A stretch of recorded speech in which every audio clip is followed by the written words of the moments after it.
A história que vamos conhecer hoje é real, sabe? Ela foi tirada de anotações, de relatos pessoais. É a história de uma família comum, que no meio de uma escuridão que a gente nem consegue imaginar, escolheu ser uma luz, custe o que custasse. Olha, para a gente mergulhar de cabeça nessa jornada, o melhor jeito é começar pelo fim. É isso mesmo. Essa frase aí, da Corrie ten Boom, ela é o coração de tudo. É o resumo da fé que sobreviveu ao que parecia impossível. Então, o nosso ponto de partida é um dos lugares mais sombrios da história da humanidade, Ravensbrück, um campo de concentração nazista só para mulheres. E a pergunta que fica, que paira sobre esse lugar e sobre toda essa história, é como é que a esperança conseguiria sobreviver a um lugar desses? Mas, para a gente entender o tamanho da escuridão, primeiro a gente precisa conhecer a luz que ela tentou apagar. Então vamos voltar um pouco no tempo. Vamos para a cidade de Haarlem, na Holanda, conhecer a família ten Boom. Eles eram relojoeiros, pessoas de uma fé muito profunda, que viviam uma vida tranquila, sabe? Cheio de propósito. E o que chama a atenção aqui é o contraste. Pensa só, por 100 anos, um século inteiro, a família ten Boom marcou o tempo para sua comunidade.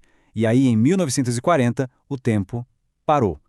A invasão nazista não só acabou com a paz da Holanda, como colocou a fé dessa família num teste de fogo de um jeito que eles jamais poderiam ter imaginado.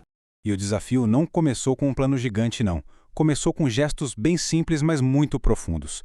Quando os judeus foram forçados a usar a estrela amarela, o patriarca da família, o Casper ten Boom, com mais de 80 anos, ele foi até as autoridades e pediu uma para ele também. Ele disse: "O Deus de Abrão é o meu Deus também." Era um recado bem claro de que eles não iam ficar calados. Essa solidariedade do começo virou rapidinho uma resistência ativa e muito perigosa. A casa dos ten Boom, a tal da Bege, se transformou num ponto central da resistência holandesa, um verdadeiro santuário para os perseguidos. Isso aqui mostra bem a engenhosidade e o risco que eles correram. Um arquiteto da resistência projetou e construiu um quarto secreto atrás de uma parede falsa dentro do quarto da Corrie. Era um lugar pequeno, escuro, mas, para muita gente, significou a diferença entre viver e morrer. Viver na Bege era viver em estado de alerta constante. A família e os seus hóspedes praticavam esses treinos de fuga sem parar. E não era um jogo, claro. Um alarme podia significar a Gestapo batendo na porta, e o sucesso do treino era medido em vidas salvas. O ponto-chave era este. Eles tinham que fazer tudo isso em menos de 1 minuto. E conseguiram baixar o tempo para incríveis 47 segundos. Em 47 segundos, até 6 pessoas podiam simplesmente desaparecer, como se nunca tivessem estado ali. Por quase 2 anos, a operação deu certo. Centenas de vidas foram salvas por causa da coragem deles. Mas, como acontece em tantas histórias da resistência, o maior perigo não veio de fora, veio de dentro. O informante holandês, em troca de dinheiro, traiu a família.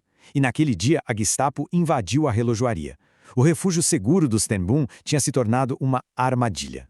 Quando ele foi preso, a Gestapo ofereceu a Casper, com seus 84 anos, a chance de ir para casa. Era só prometer não causar mais problemas. A resposta dele resumiu o espírito da vida inteira daquele homem. Uma recusa total em abandonar sua fé, mesmo que isso custasse a própria vida. E, no meio de toda essa tragédia, aconteceu um milagre. Enquanto a família era levada embora, as 6 pessoas no refúgio ficaram em silêncio absoluto. Não foram descobertas. O sacrifício dos ten Boom não foi em vão. Casper morreu na prisão, um mártir da sua própria convicção. Para Corrie e sua irmã, a Betsy, a prisão foi só o começo de uma provação ainda maior. Elas foram mandadas para Ravensbrück, e lá, a fé delas enfrentaria o teste final, no meio do sofrimento mais absoluto que se possa imaginar. E aqui a gente vê o conflito espiritual que é o coração da história. A Betsy, mesmo doente, frágil, ela irradiava um perdão que era quase sobrenatural. Já a Corrie lutava com o ódio, uma reação que, vamos combinar, é muito mais compreensível para a maioria de nós. Era uma batalha diária entre a fé inabalável da Betsy e a realidade brutal do campo. Lá, no meio de toda aquela crueldade, a Betty teve uma visão. Ela descreveu para Corrie uma casa na Holanda com janelas bem grandes, um jardim, um lugar onde elas iriam acolher os sobreviventes da guerra, inclusive os antigos guardas alemães, para ensiná-los a curar. Era uma visão de reconciliação que nasceu no meio do inferno. A Betsy não sobreviveu a Ravensbrück. Ela morreu um pouco antes do Natal de 1944. Mas a visão dela, a fé dela, se tornaram a missão de vida da Corrie. A sobrevivência da Corey foi, nas palavras dela mesma, um milagre. Por causa de um erro de escrituração, o nome dela foi chamado para ser libertada. Uma semana depois, todas as prisioneiras da idade dela em Ravensbrück foram para as câmaras de gás. Ela sempre acreditou que a vida dela foi poupada por um propósito. E que propósito! Pelas 3 décadas seguintes, Corrie ten Boom viajou para mais de 60 países. E ela não viajava como uma vítima, mas como uma testemunha do poder do perdão e da fé. Ela cumpriu a visão da Betsy. Fundou centros de reabilitação, falou para multidões. A mensagem dela era simples, e era uma promessa que ela fez para a irmã no leito de morte. Não existe escuridão tão profunda que o amor de Deus não possa alcançar.